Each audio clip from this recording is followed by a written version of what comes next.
C'est un homme couvert de plaies, apprenant ce qu'est la souffrance. Son visage est devenu repoussant, sans dignité et compté pour rien. Et nous l'avons battu, le plongeant dans la peine, dans le tourment et dans le supplice. Ces mots du prophète Ésaïe sont des paroles inégalées. C'est pour cela que, davantage que de parler, il est nécessaire d'aimer, de méditer, mais surtout de regarder comment est devenu le visage du Christ. Nous devons le regarder, et si nécessaire, le regarder jusqu'au dégoût, comme un ver qui se tortille dans la poussière de la terre, au milieu du sang et des crachats, dans les douleurs inaudibles d'un déchet de l'humanité. Rien ne peut le décrire.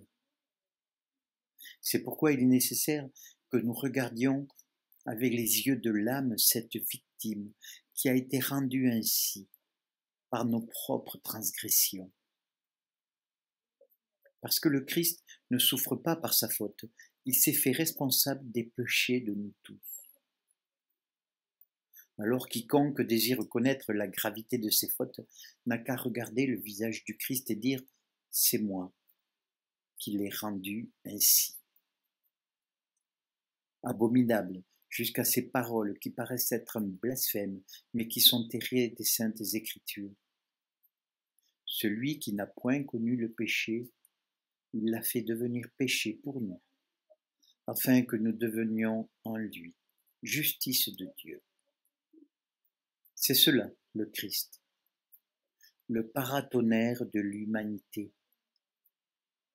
C'est ici, dans les profondeurs de cette humiliation, tandis que nous observons le Christ cloué sur la croix, que nous invite la parole éternelle à déchiffrer ce mystère d'actualité.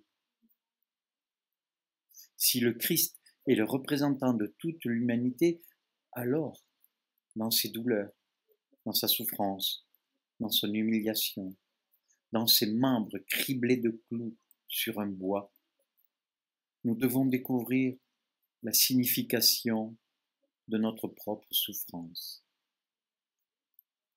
C'est notre monde torturé, c'est notre monde affligé et humilié qui représente Jésus-Christ, notre Seigneur, pour donner à notre situation si difficile un sens de délivrance.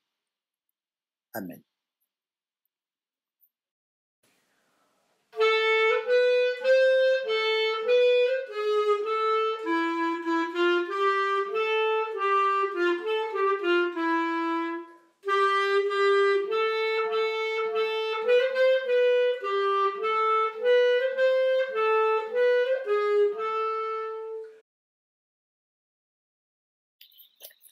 Je vous invite à la prière. Que serait le monde depuis sa création, Seigneur Jésus, s'il n'y avait pas eu en permanence cette succession de générations? Que serait le monde si les premiers hommes et les premières femmes avaient aujourd'hui au milieu de nous plusieurs millions d'années? Que serait le monde si à tout moment ne surgissaient pas de nouveaux fils et filles d'hommes qui ont pour tâche justement de renouveler et de réinventer la vie? Si le grain de blé tombé en terre ne meurt, il ne peut porter de fruits. C'est toi qui l'as dit. Délivre-nous, Seigneur, des morts violentes. Épargne-nous les morts trop jeunes. Permets-nous de vivre longtemps pour mourir tranquillement, comblés de joie. Donne-nous par ailleurs de savoir entourer ceux qui sont brisés par des deuils cruels et qui souffrent de la solitude.